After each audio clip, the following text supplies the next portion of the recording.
Yeah, you're a little lower, But okay, I'm ready. Okay, I'm playing the intro. Start recording. Recording? Yeah, I'm recording. You got to record this thing. Okay. Have you not been recording every week? Recording now. Okay, that's good. That's good. All right, 3, 2, 1. Welcome back, everybody, to Final Checkpoint. This is episode 68, 69 Junior, or we call it, where each week we react to the latest video game news and talk about games we are playing. My name is Joel. And I'm Ben. I did not expect 69 Junior. What the fuck is that? I don't know. We at my work they always say Thursday. They call Thursday Friday Junior. So I just kind of thought. Now you ruined it. I hate that. I just thought about that, and I was like 69 Junior. Anyways, you can find this podcast on most of your local podcast services like Spotify, Stitcher, iTunes, Google Podcasts, and thegamefanatics.com. The video version of this podcast can be found on youtube.com/loadlastcheckpoint, and you can watch live by following at twitch.tv/loadlastcheckpoint. We go live every 8 p.m. every Sunday at 8 p.m. Pacific time, standard or daylight. It doesn't matter. We do not denounce daylight saving times at this moment. Ben does because he lives in Arizona, so he does denounce daylight saving It's awful. I mean, do you like it? No. I mean, it's a confusing time every time of year when it changes. Well, it changes twice, right? Mostly just twice. You know what's so funny? Like, I always feel like, oh, it's daylight savings time. Like, it's unexpected, even though it says it on the fucking calendar. Right. It's just like it's always a surprise to me. Like, oh my god, what's happening this weekend? That's how I feel in Arizona, where it's like, when does that happen? Oh, it happened again. Oh, what? Yeah, exactly. But I don't have to do anything. We just have to deal with other people at their slightly different times. The whole world has to adjust to Arizona, basically. No, that's not how it feels. That's not. That's not how it feels. Anyways, Ben, how was your last week? I feel like it's been a long time since we've spoken. Oh, it was a very fast week. Very busy at work. Very busy in life. Just busy. Yeah. Tired. Very tired. Oh no. Very tired. But I got a 4-day weekend next weekend. All right, good. So yeah, me too. I'm excited. Yeah. Yeah, same. Work is probably the busiest it's been all year, except for like right when the legislation passed for like the family first thing. I work in a payroll HR company, so what's family first? It's like they gave out sick time for companies with under 500 employees, like a policy so that companies could, if employees needed to go on sick time due to COVID, they could use that, and then the IRS would give them like credit. It's all this boring shit. Okay. Nobody cares.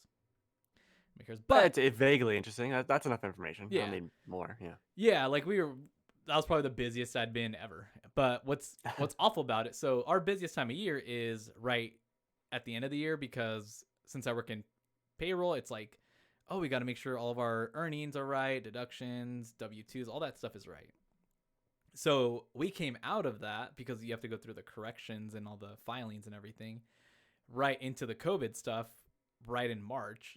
And so we only got a little bit of a break where usually we get like, oh, it's, most of the year. So it was quite a rough 2020 from what I hear. I hear it hasn't been a good one. That's true. Yeah, I mean, there's definitely some other people out there not having a great year, including a company by the name of CD Projekt Red. Oh no. A lot of news to talk about. A lot of crazy stuff went down. As everyone's been basically talking about all week. I swear to God, if I see another yellow postcard on Twitter, I'm gonna burn the place down. I don't know what's happening over there, but is it time for them to retire that? I mean, should they just stop using a yellow card to apologize or make statements? I don't know. That's a good question. Maybe. I mean, of all of the neon colors you can use for like a cyberpunk look, maybe it's time to retire the bright yellow. Maybe go with like a soft blue, maybe like a neon green. I don't know, something positive, something that spreads positivity. at this point, if they change it, it looks weird. So they kind of have to commit to it for a little longer, I think. Yeah, I don't know. We'll see. But Ben, before we get to CD Projekt Red, I wanted to try something a little different, as we do every now and then when Hmm. I'm feeling weird, I guess. As an early gift to our listeners, I think we should start talking about games that we played first, and then we can go into all the great news and shenanigans from this week. Because I feel like that'll give us a little more time to really get into the nitty gritty of the news. But also, I'm just excited Sure. to talk about the games we played. All right. All right. If you like, I can start first. Go, go, go. I All don't right. really have much. Okay. All right. I don't have much after like my. Well, actually, I do have quite a bit. Sorry. Whoa. I lied. I'm a liar. Be careful, everybody. So I had the opportunity. I don't know if anybody saw us on Twitter. I don't want to like toot my own horn, but I've every now and then I do get a chance to try out a game or review a game provided by Pop Agenda. So if you guys don't know Pop Agenda, they are kind of like a PR company that represents indie games and try to really just represent them to get them to release, and then that's kind of what they do. I guess there's probably the best way I could describe it. They're PR for indie games. Mhm. And so every now and then I get a chance to work with them and really just they provide a code for review, and then we I'll talk about it usually on here. I'll make a let's play or I'll stream the game, and they actually featured me on one of their like end of the year content creators thing with like a ton of other people. Mind you, I was featured for Mobius Front, which is like it's like a I think I talked about it maybe 4 or 5 episodes ago. It's like it looks like an old school Command and Conquer game, kind of. It's a little odd. I was maybe on the screen for like a good 3 seconds. That's a lot of seconds, though. It's a lot of seconds, but it was just my Yeah. tank exploded and me going, well, all right. Okay, then. But I did get a chance to request a code for Grindstone, which they were able to provide for me. So I did receive this code by Pop Agenda. So thank you again. And Grindstone, if you guys don't know, is a game that came out originally on Apple Arcade. It's made by Boo, Apple. Boo Apple. Boo. Wait, I love Apple. No, you don't. I mean, kind of. I like their Fine, phones. continue. I like their phones. Uh-huh. Made by Capybara Games. Grindstone is it's a weird game to describe. So basically, it's essentially a puzzle game, and the best way I could describe it is you have a character named George, and it's not spelled the traditional way. It's like Jorg or J or something like that. Anyways, he Okay. you use him to basically slash through enemies. They all have to be a matching color, and you have to basically destroy a certain amount in order to unlock the escape for that level. And the more you chain together, the greater rewards you get. So like if I chain 10, then there's a rainbow jewel that spawns on the map or on the board. And that allows me to chain from one color of enemy to another color of enemy. And so that's the basic of it. Like if the level tells you you have to kill 25 enemy, perfect. I just need to chain together a few enemy here to hit 25, and then the last thing I do is escape the level by, using my drawing my path to get out of the level. So not bad there. The game gets it starts introducing more and more mechanics, like the enemies or the little monsters that are on the map start hitting back, and you have 3 hearts. So if you get hit 3 times, or you land on a square that has 3 surrounding squares where you're going to get hit, then boom, you're dead, right? And you start the level over or whatever. They introduce mini bosses and like mages that can have a little more distance in hitting you. So it gets really kind of like puzzly, right? You got to strategize. You got to really pick your route and draw out your mapping. I think the game's really fun. The one thing that I really love about it, because I've been playing it with my Pro controller, and then I didn't realize that it has full touch controls. So I could just draw the path with my finger and hit go, and it goes. So they integrated that part into it. I've gotten through the first world. I'm maybe halfway through the second world, and as you go through, you can unlock chests in the middle of the map. So like at some point while you're going through the level, the a chest will spawn, and then a key will spawn on one of the enemies. So you have to basically chain to kill the enemy, and then chain up to 5 to break open the chest with the key. So, and then you get blueprints out of that. You can craft new weapons. You can craft potions that you jump to any spot on the map. You can craft different weapons like bow, like a arrow to shoot on any part of the map, a shield so that when you do land somewhere where enemies are going to hit you, you actually do block one round of hits. There's just a whole lot of content in there. I think for people that like puzzle games, this is one to maybe take a look at. Just check out some gameplay and see if that might be right up your alley. I've been having a good time. It is exactly what I expected it to be, and I've been having just fun with it. It's a great game to kind of just play in between, like if I'm at work and I'm in between, like waiting for emails and calls, I can play it because it's not like live to where I'm getting shot and then I can't hit pause or something like that, like in Fortnite. Or if I'm in between games or I'm just watching something, I can just chill and use my Switch like it's a little tablet because it's got all touch controllers. But yeah, it's been a good time. I've hit like a point where like the puzzles or the boards are getting really hard because different obstacles are added that you can't get rid of, like boulders that are indestructible, or there's like bats that shoot across a whole row.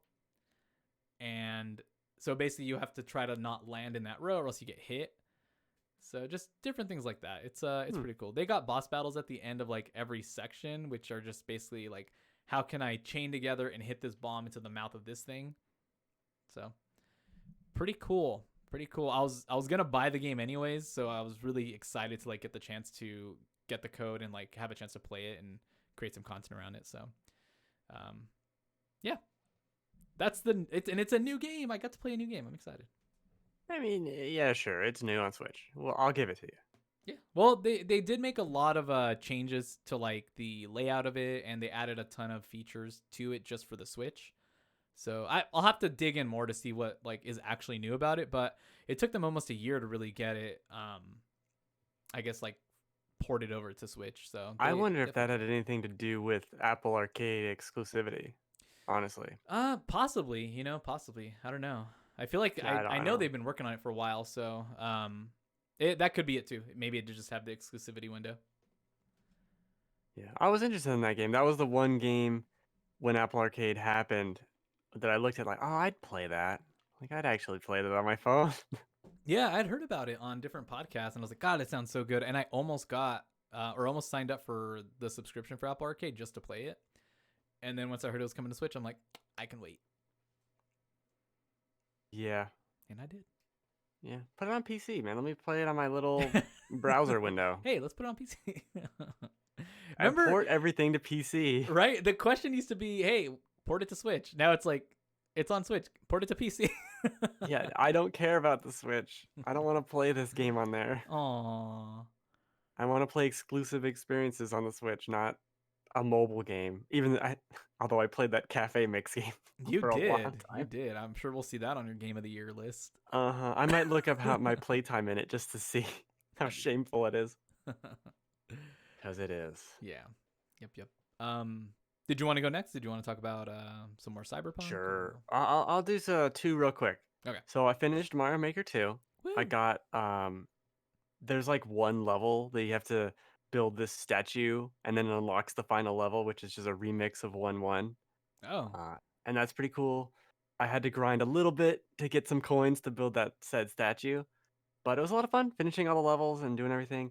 It does have the problem of all the levels are so separate that it doesn't feel like a air quote Mario adventure. It is just Right. some stuff that Mario's doing, Yeah. which ends up making it one of the weaker 2D Mario campaigns just because of that. It's all just kind of random. It's almost like if they had collected these levels over the last 30 years and said, well, there's 2 levels from Mario 3, and then there's 1 from Mario World we didn't use, and let's just put them all into this. That's almost what this is, like a grab bag of just nonsense, but it's still 2D Mario, which is great, so I enjoyed that. Um, Death Stranding on PC was crazy cheap, I s- like $22 or something. yeah, I did see that. I did see that. So I caved and bought it on PC, and this game is beautiful on P it is for someone who spent over 100 hours on, PS4, it is night and day. I could just tell the difference. It is stunning in 4K. Looks so good. I wanna play a little bit more of it just to kinda see how it is, but Yeah, you probably won't I get don't all the way think through it again. maybe. Not right now, but, Right. I don't think Death Stranding got enough credit for being as cinematic as it is. I know it's Kojima and all that, but Mhm. they really knocked it out of the park, especially playing these other games I played recently. This is on par. It's just nonsense, but it's on par with something like Last of Us, almost. Like it's just very well done, but it's well done not in a way of like animation or that, but just in storytelling and style, which I Hmm. feel like no one talks about the cinematography of Last of Us because what is there to say? Nothing. I couldn't tell you. Some stuff looks cool, I guess. Ghost. Death Stranding constantly just looks it's done in such a style. It has that Kojima auteur nonsense going on with it, which I really like. Yeah. And Interesting. we'll stop there. I'll let you go. You have more stuff going on. Well, to kind of bounce off your narrative story, Yeah. cinematic, um, I've been playing more Yakuza Kiwami, and I like, man, it like I regret so much not getting into Yakuza prior to this because I feel like every time I play any mission in Yakuza, I feel like I'm watching an episode from like some sort of K drama or something like that. Like I Yeah. could watch a show of Yakuza. The Exactly. game is like the way they do the story and the characters, like Kiryu and the way he like you just feel, like you feel bad for him, but you're also like rooting for him the whole time, and then you just meet weird people. Like the game is just it's really like I had some expectations of what Yakuza was just from what I've heard through like podcasts and what I've seen in gameplay, but actually playing it and really and kind of getting into it now, I have such an appreciation for the series, and I'm like growing to love it more and more every time I play it. And just some of the people you meet and talk to are like weird and kind of dumb, but just like the fact that I'm running an errand to buy dog food for a dog that got beat up, and on my way back I run into like a group of thugs, and it just says like group of thugs as the intro to the fight, All right. and then I beat the shit out of the guys. And then as I'm walking back, I deliver the dog food, and then it's like, oh, he doesn't have a bowl to eat out of. All right, so I got to run to a different convenience store, and as I'm walking there, there's like some other guys like, "Hey, I don't like your face," and then it's just another fight. I'm just like, "What is going on? This is so funny." So what do you think of the combat? It's I think the only thing I probably don't like about it is you can't really lock on to people, at least in Mm, this one. But I'm okay with like I'm getting kind of used to the combat, and I like that you can switch to different stances, and so I've been mostly using like brawler mode, and then I'll switch if it's like maybe a few enemies left. I'll switch to the gosh, what's it's like rush mode, and so he's like really quick, and it's not great, but it's not like the worst thing I've come across. I think okay. it's enough to keep me going because I think the story's just so good. The one boss battle I got stuck on earlier was like the first main boss battle against like one of the big bosses, and he's just like Hmm. this giant like beast. Like I think his style is beast or something like that.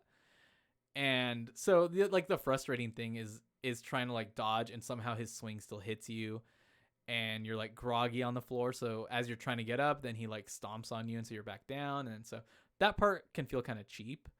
Hmm. But once I started using rush mode, I just realized I can just run in and jab him a few times and then back out.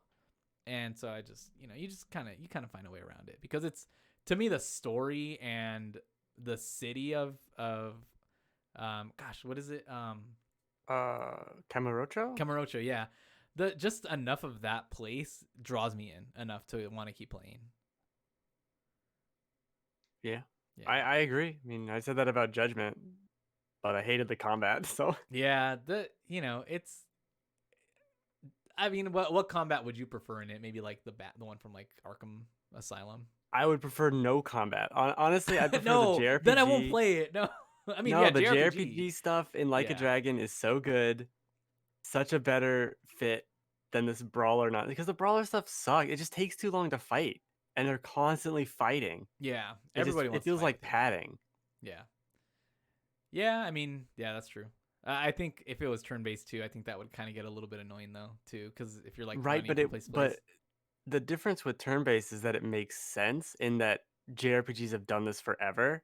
So it doesn't feel out of place. It just feels like, oh, I got another random battle, as Yeah. opposed to, oh, they put a guy here for no fucking reason. This guy doesn't like my face. So now we're fighting. Yeah. Yeah. Oh, you face You punch. face. I don't All like, right. man. Yeah. It's odd. It's definitely an odd type of combat system, but and yeah, it's not the worst thing. I hate it, but I hate those games. I hate that brawler. Yeah. Streets of Rage. People are like, "Oh, it's 3D Streets of Rage." I'm like, "Streets of Rage is terrible." What the fuck you guys are talking about? Yeah. Yeah. I mean, I could agree with that for sure. I hate Streets of Rage so much. Oh, wow. All right.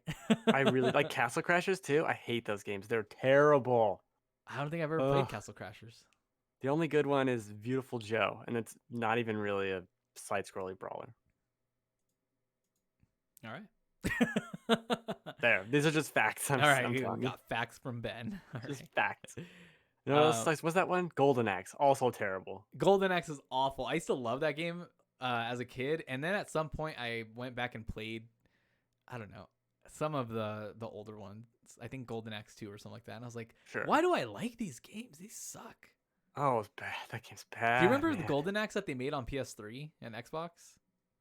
I remember seeing the box. I think at Walmart or That something. one actually I did end up liking a little bit. Oh God. They were So copying. that- They copied a lot of Heavenly Sword. That's why. Okay, sure. So, yeah. But yeah, Yakuza Kiwami. I'm continuing to play. I'm not like rushing through it. I'm playing it in like spurts of just like, oh, I'm gonna do a few missions here and then I like stop because it's like enough for. It's like I'm tuning into my show for the day. Right. Yeah, it's pretty cool. That's cool. I like that. Yeah. So, did you want to go next, or should I talk about? Do what? I'll talk real quick. Okay. Because I want to talk about Half-Life Alyx during our game of the year. So I'm not going to talk about the game really, Okay. but I do want to mention, and I've only played like 2 hours of it again, but I'm playing it on the Oculus Quest 2, Oh, nice. and All right. I have it set up where it's virtual desktop. So I'm playing in a complete other room, totally hands-free. Wow. It's being, Ethernet to my router and then beamed wirelessly to it, and it works crazy well. The picture is a little fuzzy, but I think that might be the game actually, because it was a little fuzzy last time when I played it connected. Okay. So I'm working on that, but the latency is unnoticeable. I feel no difference playing the game 20 feet away from my computer. So how's it streaming over to your headset? I don't understand that part. So virtual desktop is an app you buy on the Oculus, Okay. and then on your computer you download that same app, and it's supposed to be only for like your desktop and watching videos or whatever, but you can there's this whole thing you got to do where you got to become a developer on Oculus, which is just free, and you just have to say yes, I want to do this, and then you have to plug it in, apply some kind of update to your computer or to the Oculus. There's some step you have to do there, and then that kind of tricks it. The virtual desktop thing now can stream. You boot up a VR game, and it just boots it to you Oh, on okay. on the Quest. Interesting. So there's a little bit of setup that's that can be if you're not like super techie. I don't know why you'd be doing this if you aren't super techie, but Yeah. I don't see uh casual yeah, people like getting in I'm there. super casual. How do I Yeah. do this Yeah. crazy thing? What is this thing? So that could be a little, and even for me it's like, am I doing this right? Cuz it's just weird. It's Mhm. it's not a normal procedure. Yeah. But once you do that, dude, I turn on virtual desktop on my computer, I go to the other room, put on the headset, boot up virtual desktop, I'm in. And it just works. I you're using your pointer as the mouse, and I just click on Half-Life Alyx, it boots up, totally fine. No issues whatsoever, no lag. I mean, there's obviously probably some latency, but it's so low. It is no difference at all than just playing it on my computer, and now I have full range of motion. There's no ceiling fans for me to hit, which I did constantly last Oh time. God. And I sometimes I felt like I almost broke the ceiling fan, so I'm glad to not be under a fan anymore. Uh, but yeah, that experience is totally cool. It works super well, and the Nice. game runs really well on my new computer. That's Not that good. it didn't. Yeah. It ran well before because I had the same GPU, but it loads faster now. There's a lot of Yeah. things that would kind of stutter sometimes. Now it's pretty flawless. But I'll talk more about the actual game. Oh, the other thing, there's a commentary track they added. So you could Oh. walk through the world and put on these headphones, and it's like, oh, this is your first encounter with the Combine. Bada bada bada bada. At first, we had this separated in this other hallway, and there's a lot of them, so it's a little much, and Yeah. they kind of talk over cutscenes sometimes, so that can be annoying. But it is super interesting, and I love hearing about just weird nonsense of this was in that room, but then we moved it over here because we found players weren't paying attention, or originally we wanted you to have to crouch down, did this whole segment, but then everyone hated it, so we got rid of it. Like cool little tidbits like that are really fascinating, and it's gonna make this playthrough a lot of fun to hear those insights and as I get further and further into the game, because man, this game's real good. This game's real good. I do have a Half-Life related question for you. Okay. Who wrote Half-Life Alyx? Was it the same guy that was gonna write Half-Life 3, the one that left the company? Oh no, I don't think so. Somebody I don't else know who then. did, to be Yeah. honest with you. But Yeah, the because guy who I left, remember the guy that left, and then he like didn't he like write out what was gonna happen in Half-Life 3 or something like that? right? Yeah, he did. Which sounds fucking awesome. I can't see. I'm pretty sure they're kind of changing all that because of an event that happens at the very end of this game. Oh, okay. Um, which is so good. Oh my god. When I was thinking about replaying Alex like a week ago, just thinking about the ending gave me chills. It's so good. It's so good.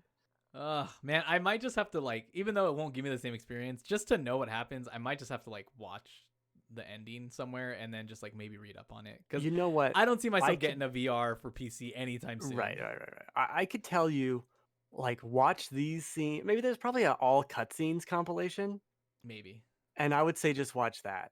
Okay. And watch the whole chapter called Jeff. Watch that whole Oh, jeez. chapter. All right.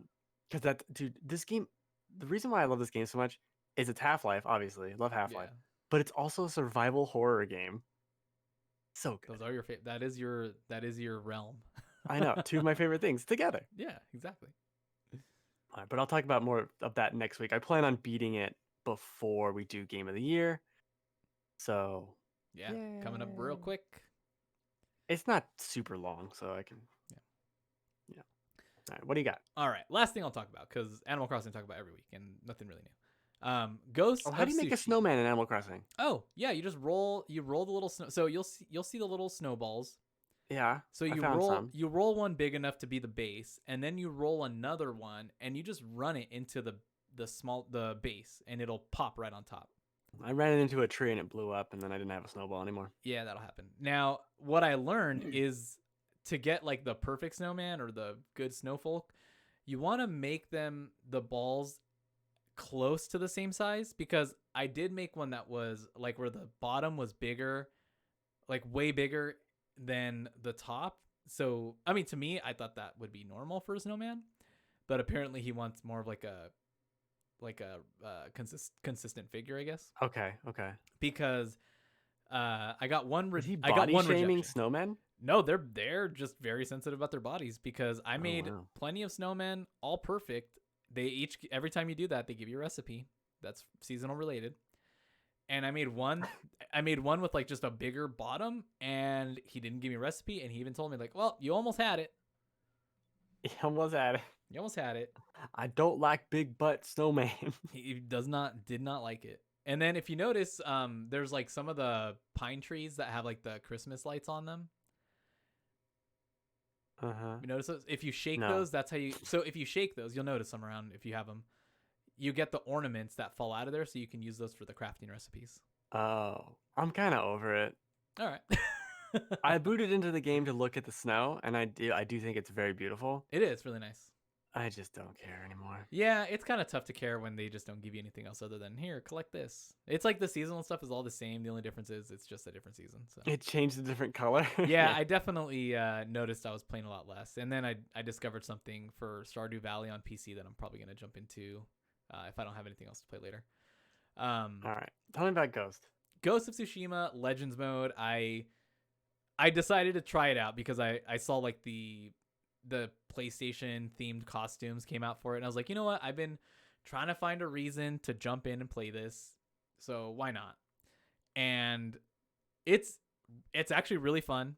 It to me it almost feels like a miniature Destiny, but with like, you know, Ghost of Tsushima combat, and it's actually pretty cool. So you pick your class. It's there's Ronin, Samurai, Assassin, and Hunter. I started as a Hunter because it's basically what makes the difference between the classes is the skills that you get. You get like an ability. So like the ability for the Hunter is you get a kind of like a firecracker arrow that shoots down at the feet of the enemy, and it kind of like makes them groggy or whatever. And then your special is you kill, I think it's like a one shot to 3 heads special or whatever. So you get like you can kill 3 enemies at once, or at least severely injure like if they're boss level. And so they all have their own like special abilities in that way. You can, as you're there's like I think it's maybe 8 story missions, and they're like quick stories that just kind of give you some background about another legend or something like that. And you're getting narration as you're playing through it, and it's you and one other person that play through it, and it's just kind of like match made. And some of them are stealth, some of them are just like, hey, rescue these hostages, so kind of like what you would find in the game. And as you're going through, you're unlocking chests at the end of the level, and then once you finish the story, you get all your rewards. And that's how you kind of gear up. You get like, oh, I've got a better bow and arrow, and I've got a better lethal ability, like or like a stagger ability, like these kunai knives, because they're a rare ability or rare level, they actually set the enemy on fire. So things like that are pretty cool. And as you go, you achieve certain like as you hit certain achievements in based on your class, or in the game like on adventure mode or survival mode, which is kind of like the horde mode, you get different like outfits and masks and skins for like the swords or the sword kit or whatever. So it's really cool. Like I think what I like loved about it was being able to just go in and mess around with that combat the way it felt like it was supposed to be made, or at least played. Because there's the survival, which is kind of like horde mode. There's 4 points on the map, and then you and your team, it's you and 4 other people or 3 other people, are trying to basically just defend the points. And so you go through waves of enemy. And so when you're in combat with like, it's a ton of the Mongols, and then it's you and 3 other people, it just feels right. Like the combat just felt so right, because like someone's about to get hit and I just throw my kunai at them, and so then that's staggered, and then he just goes and starts like slashing them with the sword or does his special, and it just looks really cool. So I think it kind of like made me get back into Ghost of Tsushima again. And the PlayStation themed costumes, So it's one per class. So I already got like the whole Aloy outfit for my hunter, and then I started playing as the samurai class and already got the God of War outfit. Hmm. And then so I think to get the Shadow of Colossus, I believe that is the Ronin. And then I forgot what the assassin gets. I forgot what the other one was. Was it Bloodborne? Was the other one? Yeah, it must have been Bloodborne. Okay. Even though it doesn't look like anything from Bloodborne, I have no idea what the fuck that costume is. Yeah, I think I'm trying to remember what it. I don't know. Who knows what they were doing? But yeah, it's interesting. I actually I was surprised how much I liked it when I jumped in, and I was having a pretty good time with it. I think that it made me more appreciative of the game itself. Like it kind of made me think back on Ghost of Tsushima a little bit, like with higher praise than I thought before. Because like, oh man, they took the time to make this like fleshed out online mode, Yeah.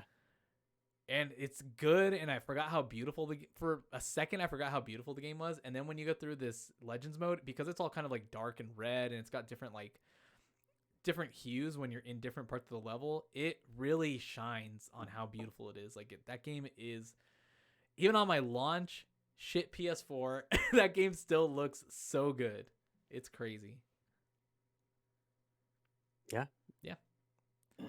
But I don't know if I'll play much more of it. I was planning on getting the other outfits, but you have to like rank up on other classes in order to unlock the other ones, and I don't know. I might do it. I'm usually not that type of person that like, oh, I got to complete this, but like I don't know. The costumes look cool enough to where I might. And it's not that hard to rank up. You just got to do like, you can do quick play and just get into like random story missions and do it. I did have fun doing the survival mode because it's kind of like horde mode. That part was really fun. One last thing too. You don't have all your stances like you do in the game.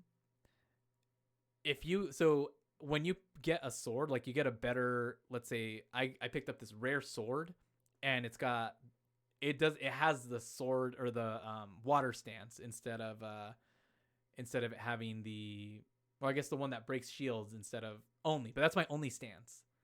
Right. And I picked up this sword on this level, so this one only has the one for against spear guys. So that's how you get your stances, is you pick up your different weapons. That part was interesting. I was like, oh man, how am I supposed to get around the shield guys if I don't have the shield breaker thing? And all you do is dodge and then just slash the shit out of them. So Right. Well. yeah, I mean, really, that's it. That's kind of how you do it in the game, anyways. But Just kind of stab them yeah, a little bit. they found a way to make parts of the combat more interesting, because some of the enemies will have like, they'll be attuned to certain elements, and you have to go grab those elements and basically enchant your weapon with it during the level, and then you use it to fight them.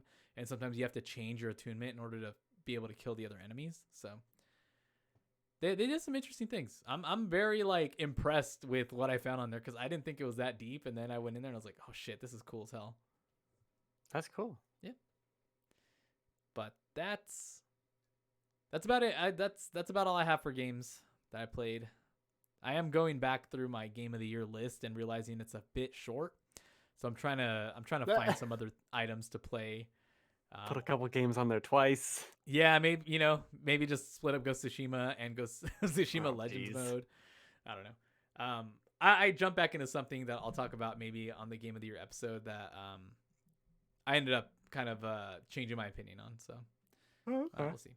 That sounds good. Yeah, but Ben, on to the topic of the show. Well, hold on. We're not done yet. Oh no. I did very, very quick. I tried out Sephiroth in Smash. Oh. Literally the last thing I played. I did the little mode to fight him. Couldn't do very hard. I was very tired and it was very hard. I bet. So I did normal, and that was pretty normal. It was pretty easy. But Is that, what did you need to beat the Sephiroth challenge in order to earn you him just need early? to have the season pass, and then it's a stamina battle. Oh, okay. That's it. I was surprised it was a stamina battle. Honestly, I thought that was kind of weird, but I guess that makes sense for Final Fantasy and all that. He seems really cool, super powerful if you can do it right.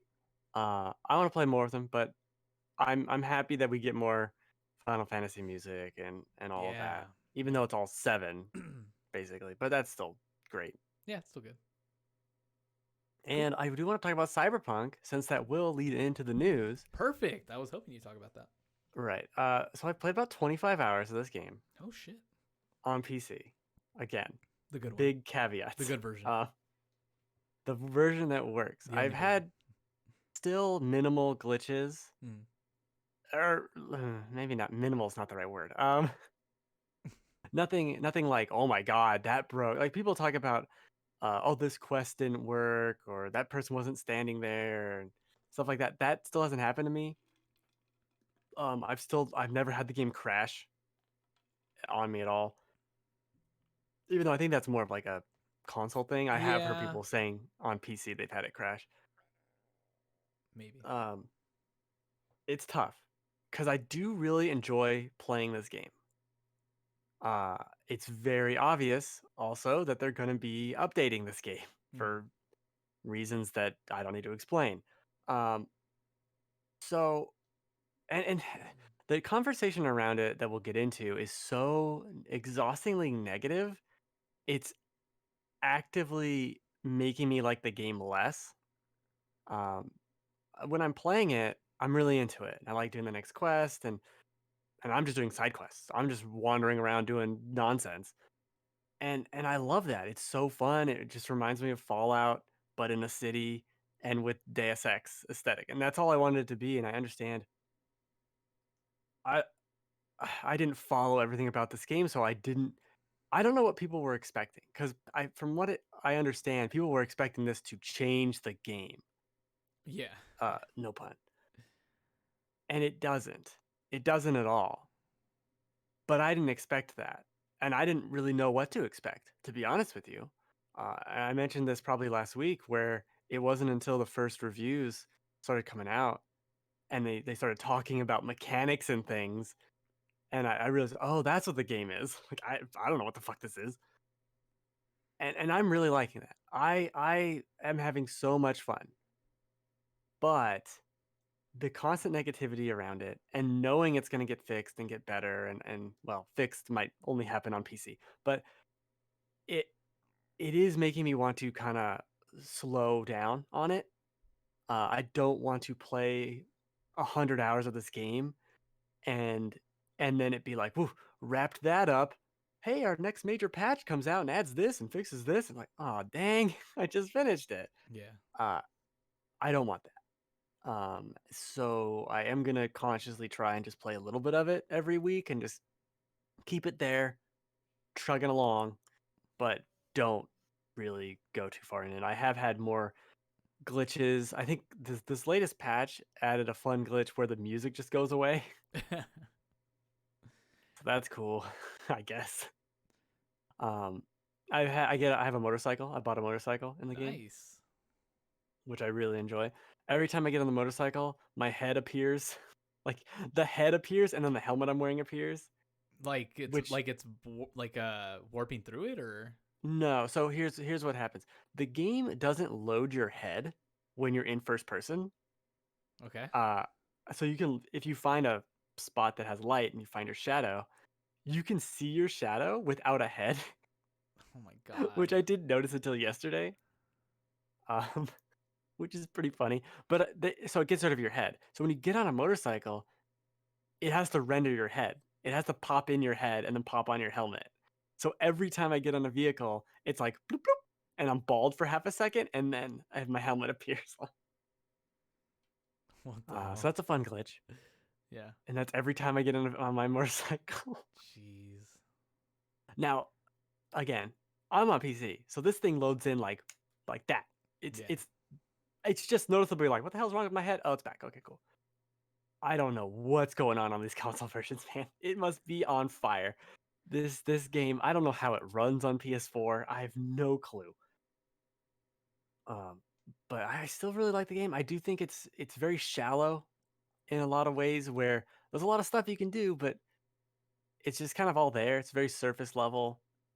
Like, you can hack, or you can stealth. Like, all right, but Yeah, okay. Like, it seems like with that and this is kind of just like it seems like a running narrative from what I've heard just on other podcasts. you have like these choices, but the game doesn't really like force you into them because like let's say you want to be a hacker in the game or you want to do all stealth, like it doesn't really play to that. Like you for example, like if you are a hacker, you don't really have to hack everything because the game won't the game won't curve to that. It'll more like still be the same game. And so even though you're hacking, you don't actually have to. So it's more like you're just role playing being a hacker. It like Right. you're role playing being a stealth, but like the game doesn't really like change other than the fact that you're pretending to be this. Where other games are like, oh, you get rewarded for being stealthy or a hacker because you get I more access to okay. certain things. I think what Cyberpunk does is it kind of backloads a lot of this Mm, instead of what other games would do, which is like just give you a bunch of shit in the first 5-10 hours, and now you're fully equipped. You have every ability, and now you can use all the stuff in your toolkit to be yeah, stealthy or hacky or whatever. What I've gathered from all the skill trees, because there's just skill trees and progression out the ass. Uh, so there is a stealth thing to level up. And then there's a stat that governs that as well. So as you level up the cool stat, you'll unlock more perks than you have to spend perk points on, right? Um, but as you also do more stealth, you'll level up stealth in general. And from what I can tell, and again, I'm playing this in a way that's very lackadaisical. At one point, I had 4 uh, points of one thing and like 14 points of the other to oh spend jeez, yeah, because I just like I don't know what to do with any of this stuff, and I'm just playing through the game, having a good time. I don't need to stop to level up because you don't, yeah, which is all not a positive necessarily. But from what it seems to me, a lot of really cool stealth stuff or hacking stuff is going to be like, oh, I finally got to level 20 in my stat for this. I unlocked this. I got this cyberware because I finally had $70,000 to buy this thing. And now I'm a super hacker. Now I can do it. As opposed to at the beginning, like it really seems like, because I'm not necessarily there yet, but I have seen some of the stuff you can upgrade and get, it seems like it really wants you to put in hours and hours of work to get to a point to where you've been trying the stealth for a long time and it kind of works, and then now you're powerful enough to actually use it in a meaningful way, which I kind of think is cool. yeah, But I understand why people would be really let down by that because you're going to be spending 40 hours doing shitty stealth if you want to, and now you're good at it. But at the same time, oh, well, now I'm good at it because I had to kind of trudge through. But yeah, that comes down to the kind of mentality I've been talking about for a while now with like the Red Deads or Dark Souls or Death Stranding of the game pushes back and you have to earn it. And I think that's cool. I don't think people really want that, like people at large. yeah. Uh, Do you think it'd be different if the game, like to me, it sounds like well, let me take it back to what I heard Imran Khan say on Kind of Funny Games the other day. mhm. Um, that the game isn't deep, that it's more wide. Yes. So, do you think that is more of a like what you're explaining with grinding to get to that stealth, right? Is it because the game just isn't big enough in some way in certain aspects as far as like giving you a reason to grind that far into that stealth tree or, another maybe the hacker tree? Like is there something there that's like throwing off that balance? I think it's so wide that everything is unnecessary. Like you don't need to do it, so why would you do it?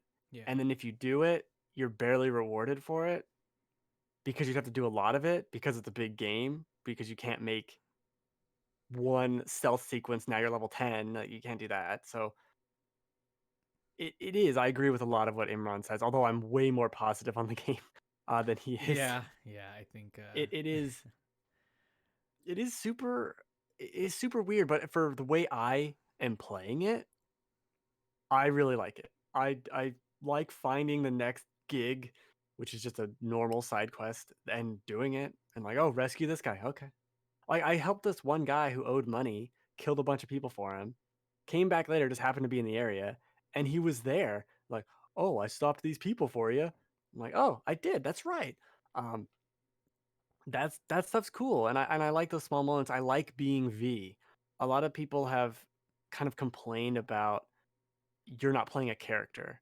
And when I think back to my favorite RPGs, not a single one of my favorite RPG characters is my character.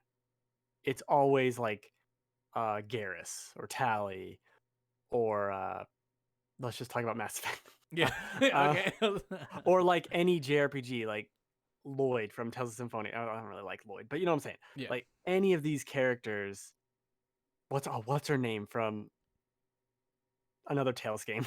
Oh, jeez. I love Tales games. What? Rita Mordio. That's her name.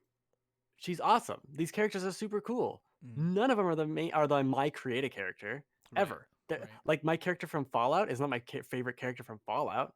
The fuck, I was just some weirdo with a hat. Like Yeah. I don't know. Yeah. The companions are like the Yeah, stars. your Yeah. companions are the characters.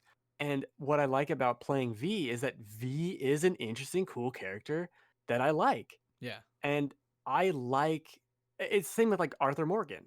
I like playing as Oh, Arthur dude, I Morgan, love not some rando. Arthur I'm Morgan. this dude. God, I love Red Dead. I know, so good. You know, for me, honestly, as someone who hasn't played the game and has just been reading nothing but like all the crazy shit going on the internet about it, all the Twitter, Right. all the takes, all the podcasts, A whatever, lot of things. it still hasn't made me want to play the game like less. Like I want to play the game, and a lot of it is because like I know that the bugs will get fixed eventually, like stuff like that. The only thing that for me, when I hear about some of the stuff that people don't like about it, like how some of their choices are like maybe touched on later on in the game, it's inconsistent with the answers that they chose. And I don't know if maybe that's just a glitch or that's just bad writing. But Yeah, and I don't know. I'm barely far in it at all. like, and just to use an example, this is one that Jeff Gertzman from Giant Bomb used.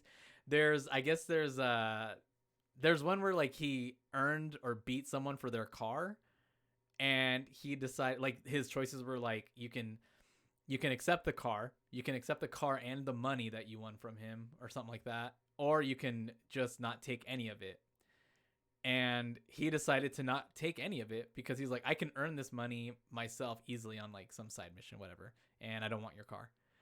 And he ran into that guy later on in the story, I guess. And the guy was like, "Hey man, how's my car doing?" And he was just like, "I didn't That's fucking funny. take it." So and I've heard like other like I know I think I don't know if it was Tim. It was someone on the Kind of Funny podcast or Gamescast when it was the whole group of them talking about Cyberpunk, talking about the same type of inconsistencies. That stuff like it kind of sucks, but like it hasn't made me not want to play the game. If anything, like I want to experience that game because of the cool things that I've heard about it. Just how the world is like brought to life, just the visuals of it, just any like all this stuff about it. Like I get how people are maybe seeing. I think if you're console only, you might be like, I absolutely do not want to play this game. But I think as someone who is interested in playing it on PC, even with hearing all the negative things, I'm still so curious about the game. I want to experience it, and it's one of those weird things where like I want to have a more valid opinion in the discussion of Cyberpunk. I do think there's something cool there, and just from hearing from what you have to say and from other people have said about playing it, like there's obviously something there. You know, maybe it's not ultimately what was hyped up over the years, and that's why like even we were talking about it before the game was coming out. Like this game is getting way overhyped, and I think it's gonna be kind of a letdown.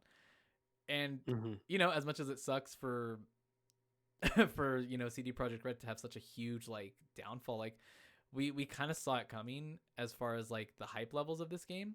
I mean, nothing like what ended up happening for sure, but I don't think it made me want to play the game any less. I was still always interested in playing it, and I think even with all this shit, like I still want to play the game. It's one of those things where sometimes I'll just drive in that game and just look at different parts of the city and watch it And it's so cool. I've never seen a game like this that just feels so rich with life, especially on PC where there's actually fucking cars on the road and people walking around. Dude. Because I've seen some footage and I'm like, dude, my game must be real congested because oh, what's going on? Uh, it it's wild. This some of these scenes are just straight out of stills you'd get for a movie or something. It's bonkers, and even the story stuff. I don't think it's not blowing me away, Mhm. but I think it's well done in such a consistent level, and the characters are all really interesting. Uh, even though I forget their names, and then there've been several moments where like I'm here to look for this, like V's really confident in it, and me as the player, I'm like, who are you again? Oh shit. I was here for someone. Oh no. And I have to like pause it and look at the quest menu and go, why am I here? Oh crap. What am I here for? Which happens a lot because there's a lot of people and I'm so early that I don't know everyone's name because they just introduced a bunch of kind of new characters. Yeah. But they're all really cool. And I think what the way this game, in which it's not getting talked about, the way it handles cutscenes is straight out of well, Half-Life 2 might be a weird example, but where you're in first person and you're participating in the whole scene and you're walking with this character, making dialogue choices and getting in a car and then going to a shootout and then going back in and there's no break point like in Fallout where it's oh, I'm talking to you and it's just us staring at each other's eyes like a bunch of weirdos. It's just totally it just feels like you're in the world. It doesn't break for anything. There was a funeral scene. I think Greg tweeted about this, which I wasn't as blown away by, but it was really cool and it felt like I was just a person there. It felt like at any moment I could just leave. Hmm. As opposed to other RPGs that are so constrained and you have to be doing this. You are going to make this choice right here. I could have done a bunch of different stuff. I could have walked this way, walked that way. Like it doesn't restrict you in a way that I think is way advanced from a Skyrim. Yeah. And then presentationally, it's basically a fucking Uncharted game uh, for a lot of the cutscenes and stuff. I don't know. I'm really liking it a lot, but I will slow down on it uh, just because there's a patch in January and the patch in February. I want to beat it after February. Right. Yeah. And there's a lot of stuff to do in the game, and the way I'm playing it is real slow. Yeah. So probably good on that. Yeah. But it sucks, and we got a pile of news, so let's go into the news about it. Yeah. I mean, I guess we can start really with like just overall the refund stuff. It's been going on all week. I don't want to like spend too much time because I'm sure if I'm sure people have just seen all this news and like are probably Sure. sick of hearing about it. But basically, what happened is PlayStation delisted Cyberpunk 2077 on their store from their digital store essentially, Yeah. and offered refunds to anybody that purchased it digitally. CD Projekt Red came out and I guess it almost made it sound like it was a mutual decision, but I'm pretty sure it wasn't. Yeah, it sounded weird about Yeah, that. they were like, "Hey, so we spoke with Sony and we decided that hey, we're gonna work on getting the game all nice and good for you guys, and then they'll put it back on the store." I think Sony was more like, "Get this shit out. We are not giving refunds. Too many We're people are calling. we're cutting we're cutting off the hemorrhage here. We're just gonna bandage this shit up. We're gonna take your thing off the store," which is I think I mean, it's such a crazy move to really see. Like, I was shocked. Yeah. Um, it to me, it almost it adds more pressure to CD Projekt Red to like, hey, fix your game, or else you don't get access to all of these like this huge install base of consoles. Fix your game, Mm-hmm. and then so Xbox, so they haven't delisted the game, but I guess they've expanded their refund policy, and so they are offering refunds on the game. I think it's I wasn't quite sure. I didn't go into it or read much about it, but to see like their return policy on it. So I don't know if you're more familiar with their return policy. I know it's better than Sony's. Oh yeah, everything. The Sony's store is just a mess. I think it's more comparable to the Steam one, where if you've only played a little bit, but they're expanding it for this anyway, so Yeah. might be anyone. Yeah. And then CD Projekt Red also stated that if they can't get refunds from Sony or Microsoft, that they would, or I guess even the retailers, hmm they would take emails and go through those refunds to, I guess, to try to get to your help. refund to help. There was also a posting from Best Buy that like you can just return the game even if it's open to Best Buy, Oh my god, dude. which is this is so unprecedented and it's such an unforced error because they didn't have to put the game out like I don't they had that investor call and they mentioned like oh we didn't have to put the game out now like we just picked that day like but why then why'd you do it then? C And then they CD. have that other comment of like, well, we just didn't look at the old gen versions enough. I'm like, either you're lying or you're stupid, and both aren't good. Yeah. So it's just bizarre. I don't. I really think maybe I mentioned this last week, but they really should have just launched on PC and said consoles are later because there's bugs and stuff, but it's nothing you haven't seen. It's nothing major. It hasn't affected my ability to play the game really at all. Yeah. Minor annoyances. It is not crashing. It is not 15 frames per second unless I get to some crazy neon light town. Some areas of this game are not optimized very well. There's too many lights. Um, but besides that, it runs fine. So you could have launched this on PC only. You're a PC first developer anyway. It wouldn't have surprised me. Yeah. I just I really want to know why they did this. Their stock has taken a hit. Like it was such a bad decision Yeah. and people knew. People knew there that it wasn't in a good state. So why'd you do it? It definitely seems like a leadership decision and like a, almost like some sort of, so some people are saying like it's because they wanted to get their bonuses for the year or something like that, or maybe meet some sort of deadline. um Sure. let's get, if we can hit a Metacritic of this by the end of 2020 with the game releasing, then we get this bonus. I don't know, some sort of incentive that I've heard mentioned.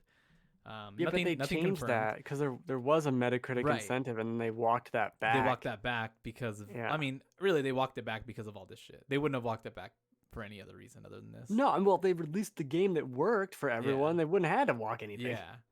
I just, they definitely, I mean, why rush it? I would have understood if they brought out the next gen versions before the First. yeah, like that. Maybe then you wouldn't have this. You would still had a buggy game, but then you would just been just like Bethesda, and everyone be like, "Oh shit, this thing's buggy as fuck." But hey, we can still Yeah, play it. that honestly, that would have been the exact thing. Like, wow, this is more Bethesda-y than I thought. Yeah, but Okay, but it it'll would get definitely patches. get more of a positive, I think, vibe than what Bethesda always gets.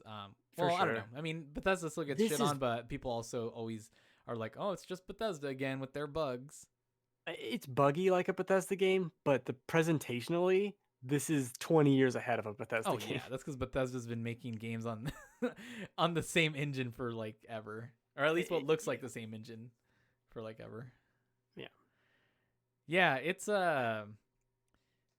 it's just all bad over there. I mean, It, I mean, to see all the goodwill they had from The Witcher 3 to what they're at now. I mean, it's awful. It's awful for the people that work there that aren't in the leadership position, that are just like grinding every day to get their work done to try to get this game to work at least a little bit better than it did the day before. And everyone's shitting on you everywhere you go, while the leadership team, or the the big heads of the company or whatever, are probably just like yelling at people to get the shit fixed while they just make the big bucks. Who knows how that shit goes, but it's unfortunate. It's definitely unfortunate. I mean, obviously they fixed the game, right? I mean, they have no choice at this point. They got to fix the game right. Even if now. people weren't upset as they are, they still would have done it. They still would Yeah. have fixed the game. And I think they're getting a lot of shit and they deserve the shit they're Oh getting. yeah, yeah. But I feel like they're getting made fun of for weird things, like coming out and saying like, "Hey, if you want a refund, you can get it." Yeah, that's not a great look, and Yeah. you shouldn't have to do that. Have to. You shouldn't have to do that. But coming out and saying it and prominently actively trying to get people refunds does make you better than EA with Anthem or Bethesda with Fallout 76. It Yeah. does make you better in air quotes better in that way because those companies would not do that, have never done that, and continue to be like you think EA put out an apology for FIFA 21 being the same game as FIFA 20 on Switch? No, No, they they didn't. could They give a didn't do shit. any of that. The hey, you idiots still bought it. Yeah, you guys are fucking dumb. They don't get it. They Yeah. just shit all over you, and you buy the shit and you like the shit. Like that's that's what they care about you. So at least CD Projekt is kind of taking it on the chin and trying to do the right thing now, even though it's an unforced error. So I think they're getting a lot of shit for that, which doesn't make sense since I don't think anyone else would really be doing this, and they really do care. This game has got 2 patches on PC. Yeah. So far it's been out like 2 weeks, not even 2 weeks. It's the holiday season and doot dee doo and la di da, whatever that song does. Uh, I, it's gonna be fixed. It's Yeah. gonna be better. I don't know why they made this error. Uh, it's so bizarre to me. Yeah. I really don't understand. Yeah. I think I, it's just so unfortunate because you know how crazy they hyped it up with those like what are those like Night City live wire Night City things? Wire. Night City Wire and then like just so much hype and then to But fumble so I much. think the problem with this game was people kept thinking it was something it wasn't. And Yeah. you'd watch these trailers and go like, "Oh my gosh, it's going to be this, it's going to be this, it's going to be this." Like they never said any of that though. Like you said that. That's what you want it to be. Yeah. That's not what it is. And those two things like that, this is why I didn't want to hype myself. I was hyped up to play a cool game from CD Projekt Red. I was not hyped up to play the next coming of like first person open world games. And if you go into the game expecting that, you're gonna have a bad time. Yeah, I think and gosh man, like do they how do they handle this now? Like do you think cuz when we look at the different games that came out and fumbled like this, they all did it a little differently how they handled the I'm allergic to Nick, CD Projekt Red. bless you. How they handled their like No Man's Sky went silent.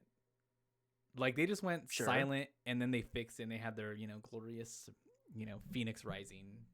Not Immortals Phoenix Rising, but a Oh, Phoenix Rising out Immortals? of the ashes. Um Fallout 76, I mean Bethesda was very like not loud about the game, but they were very they were definitely out there like putting up a roadmap of how they were going to fix the game, what content was coming out, and they did it. They got there. I think some of the items were pushed back a little bit longer and delayed a little bit, Yeah. but as they were doing that, they were also fixing the game, and it's now where it's at. I mean, they had a shitty launch, but they ended up getting it to a pretty good state. It's in a good place now. Yeah, I think when we look at the one for sure that we don't know about, which is most likely in dire status right now, is Anthem. They went silent, and then I think it's just someone That probably shit's not drowned. happening. Do they Someone probably have drowned it. Christmas trees from last year's holiday season still up? Probably. Probably, yeah. It's I mean, I don't think CD Projekt Red can really be quiet here. I think they still have to No. communicate. Everything they say is going to be looked at and made fun of and They were too memes or loud to whatever. be quiet now. Yeah, they were too loud and too hyped to really be quiet. You go silent now, then people are just gonna be like, "Look at these fuckers." Mm-hmm. um, but I think we talked about it earlier. Maybe it's time to retire that yellow screen. Maybe you just stick to some white sheet, make a statement. Maybe use a black background, some white font. I don't know. Make it I look. want it to be they got to their printer, they made their thing, they printed it out on a normal white sheet of paper, Times New Roman, and they just took a picture of it, and that's what they tweet out. Yeah, this is all we have left. You took everything from You us. guys took But the everything. game sold millions of copies. It sold really well. Because I mean, their audience is on PC. I think they said over half their sales were on PC. Yeah. and that's like 4 million or something. It's crazy. Yeah. The game's great. It is not, but it is great in its own terms of just being another, not being unique. I honestly, I don't think The Witcher 3 is that unique either, but I was definitely more impressed with Red Dead 2 than I was with The Witcher 3. Because to me, like, Red Dead 2 had such a living world. I'd agree with this. Like, when I think about that game, like, all I think about is how living that world was and how huge it was. And, like, it was just such an incredible experience. And I just haven't seen a game do that. I think The Witcher 3, I might just have to go maybe like replay it a little bit just to really remember, but I don't remember it being that like impressive when it came to the open world. And I think it's less impressive now after I we've mean, gotten yeah, Horizon and Red Dead. yeah, definitely. It's been a while too, but I just think that I don't know. Maybe this. I mean, it's tough though. You make the promise to bring this game to consoles and you don't deliver. It just sucks. It just sucks, man. It's almost like Yeah. they were more interested in the sales because of the install base for the consoles than they were actually making the product like work. And this is more for like the leadership. Like they wanted for especially for the holidays, I think that might have been a huge motive to pushing it out. Yeah, Is like I bet. we want to get Cyberpunk under that Christmas tree on the Little Jimmy does not need to be buying this dildo filled game. well, Okay? right. No, I don't mean in that way, but I mean they want to get this game out for all the people that have their PlayStation 4s and Xbox Ones. Like they want to get that game out. That's a lot of consoles out there, and they didn't want to miss out on getting it under that tree. Yeah. Yeah. I think that's fair. It's Yeah. the time of the year to buy something, even if it's just for yourself. Yeah. Treat yourself. Yeah. Treat yourself. Treat That's how I yourself. live my life. Treat myself. Yeah. Oh, is that gift for me? Again? Thank you. Thank you. So let's take before we get to our bets that we did way earlier in the year. Yeah. Let's place another bet about Cyberpunk. And when do we think now the situation has evolved. It has evolved from when is it going to be fixed to when is it back on the PlayStation Store? When is it working like without glitches? Does that ever happen? Yeah. All these sorts of things. So I I'm gonna lay it out. yeah. I I mean, gotta write it down. I feel like I mean, a lot of it, of course, depends on the patches. But do you think if they were to patch the game in January and it run well enough on consoles, Sony puts it back on the store? I think so. Yeah, I could see that. I think so. I mean, I could see that, especially because they want to get that game back on the store. They want to sell that game. Oh, for sure. Ow. Are you saying January? I'm gonna say January. After the patch, of course. I think you're right. I mean, unless it's in such a bad state where they have to wait till February. I mean, that would suck for Dude, them. I think it's in such a bad state on base PS4. Dude, it looks so bad. It looks like literally the game I am playing and that game are so different. There's that screenshot. I think it was on GameSpot where it had a side by side of like not Keanu Reeves, but like the character he plays, and then the one from the console version, and he looks like a wet raccoon in it. Oh my god, it's awful. It is. Ugh. Okay, so you're saying January. I want to say February, the second big patch. All right. Just so we can have different results. Yeah. But when do you think it'll get to a state that is not that is only Bethesda level buggy? Because even the bugs on PC are probably too much. Do you think it'll get to that point? And when's the next gen version of this happening? Yeah. I mean, I could see it. Ooh, that's tough. I would say maybe by May they've got a version out that isn't as bad on Are we talking just current, like old consoles, like base PS4, PS4 Pro kind of thing? Yeah, to Okay. where everyone kind of has the same experience that isn't Oh jeez. terrible. I would say maybe May. I'm gonna put it out there. I think that, I mean, it seems like that's how bad it is. And mind you, like, yeah, they're gonna have these patches, but like, even with a patch, there's always stuff that can go wrong with it. Because sometimes a patch might fix something, but it might break something else. I don't know. You never really know. Yeah, like my music that now doesn't Yeah. exist. Uh, so the music like fades out when you're hacking, and I had the music like the music kicked in as I was about to hack, and then I stopped, and so the music was really low. And then I started hacking again, and then undid it, and the music picked back up. What the fuck is going on with these games? I'm saying for it to not be super buggy, I'm gonna say March on PC, and I'm saying June on consoles. Okay. Uh, so it'll be back on PSN before that, Yeah. but it'll still have issues. And also, by the way, a lot shittier games are on PSN or just exist. So, Yeah. What was that one? Life of the Black Tiger yeah, was on Life of there. Black Tower, that even the stupid My Name is Mail, like get this garbage off of there. That stuff's okay, but Cyberpunk can't. Okay, whatever, Yeah. whatever. Uh, when is the next gen version of the game?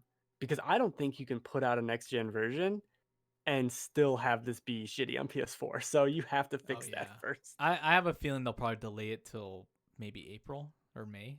When is it supposed to come out? There's no estimate. Oh, okay. Hmm. Yeah, I'm gonna say April for the next gen version. I'm gonna say April. That seems so soon, but also like, I know it does. dude, if they were barely crunching before, you bet they're crunching now. I'm gonna go with June for this one as well, Mhm. and kind of have like, hey, it's fixed on consoles, and we have the next gen version kind of at the same time. Yeah. I don't think this is gonna be quick. This might be quick on PC, but even then, I don't know. They probably have to go through cert again for everything too. And On apparently, console, they didn't go through cert in the first place. which is a mistake. It's funny. I got to that brain dance sequence, which was the epileptic flashy light bits, Yeah. but I got to it after they patched it out. So it's just like a really slow blue light, just meh, meh, meh. I'm like, what the fuck was this before? Now it's weird. I wish I had seen what it was before, so I'd have reference. But now it's really, really slow lights.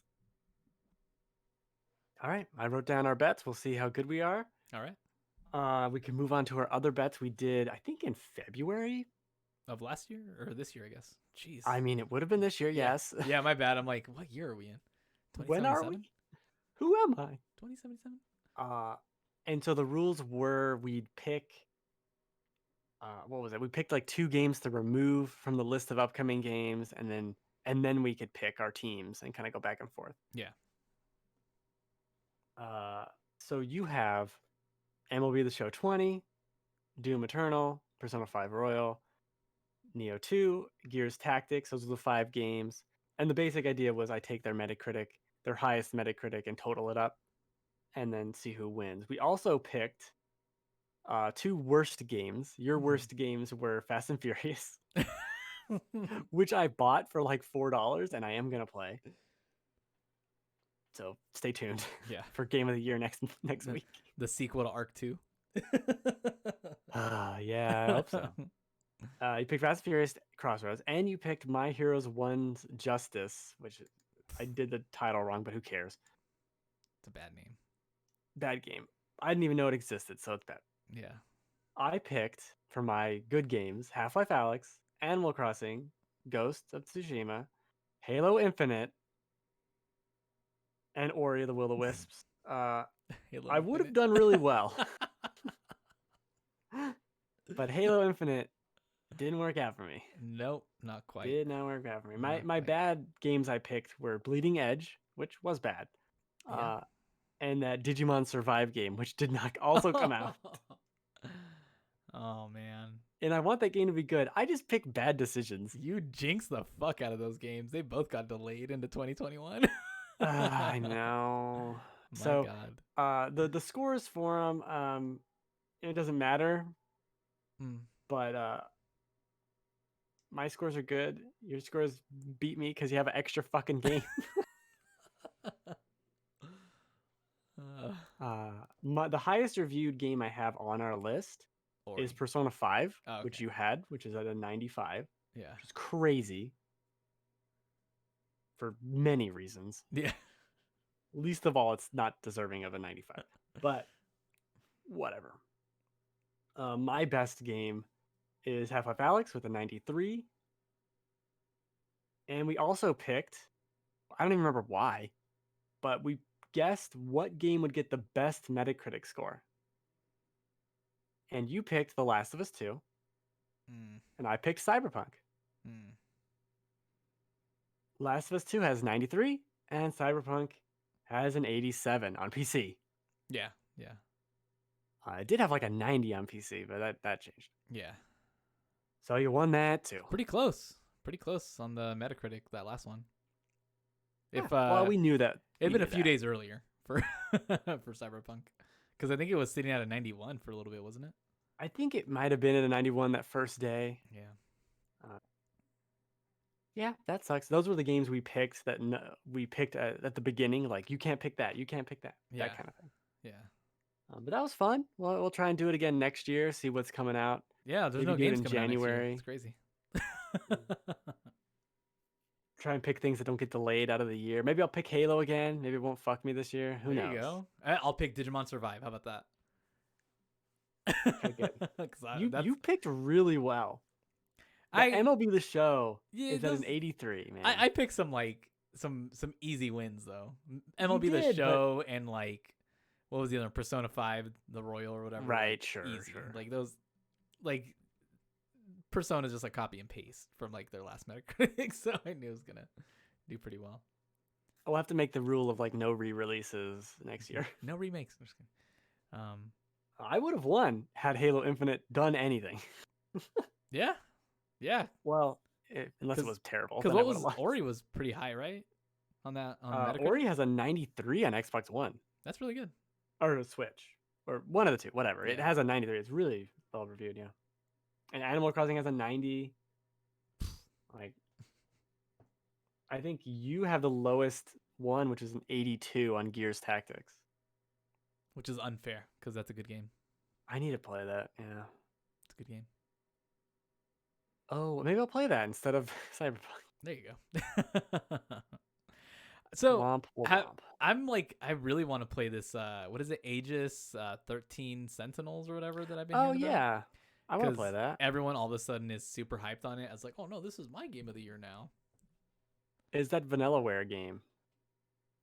Yeah, is it? I mean, I guess I should probably look into what type of game it is before I get super like excited about wanting to get it. Because if it's something, if it's a narrative or something like that, I'd be like, ah, fuck this. It's very narrative, yeah. Oh, From what I understand, there's mechs in it, oh shit, you got mechs?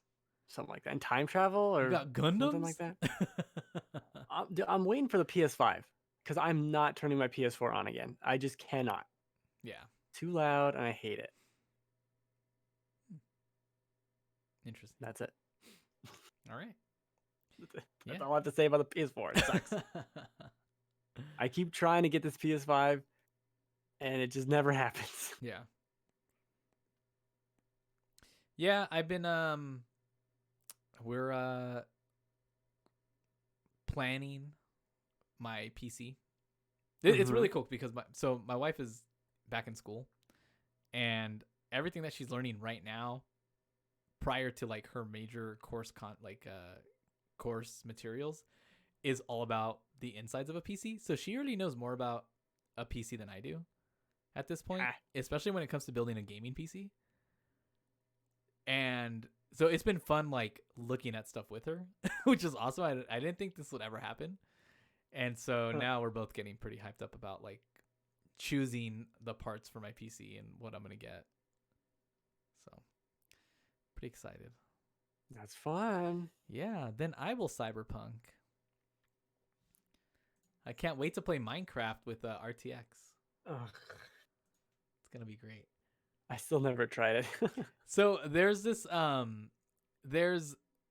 a Stardew Valley mod with Studio Ghibli characters. Oh. I want to check that out. And I think it's on what is that, Curse Forge or whatever, where you can download like mod packs for like Minecraft and stuff like that.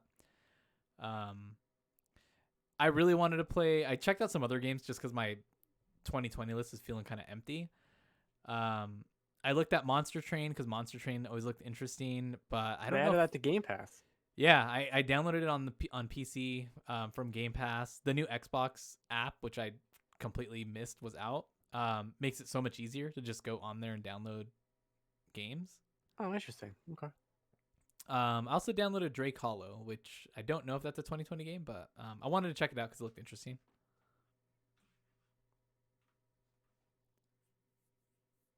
But yeah, I hope I get some time, this week to play more games, just because it's we got that 4-day weekend for Christmas and we're getting close to Game of the Year stuff. So I want to at least be able to fill up a 10 item list here. Oh, 10 list. Well, we Yeah. got 2 weeks actually. Yeah, because it won't be next week. It'll be the week after. Yeah.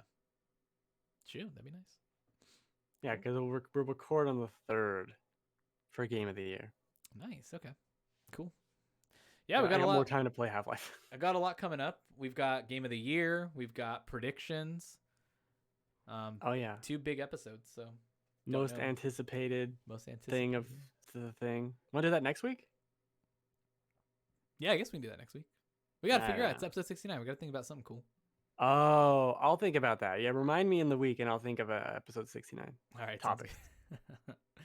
We'll do a episode 69 Christmas spectacular. Yeah. For anybody listening, we would love to hear any sort of questions, feedback, comments, concerns. We would love to go through it on episode 69. Anything like that. What games you're looking forward to, or what your Game of the Year looks like. Yeah, that'd be cool. For you, we'd love to read that on our Game of the Year episode. So we're really looking for some interaction so we can include you guys in the show. Feel free to plug or promote your channel, your podcast, anything like that, and we will think about it. That's going to do it for us this week on Final Checkpoint. Thanks again for listening, for watching.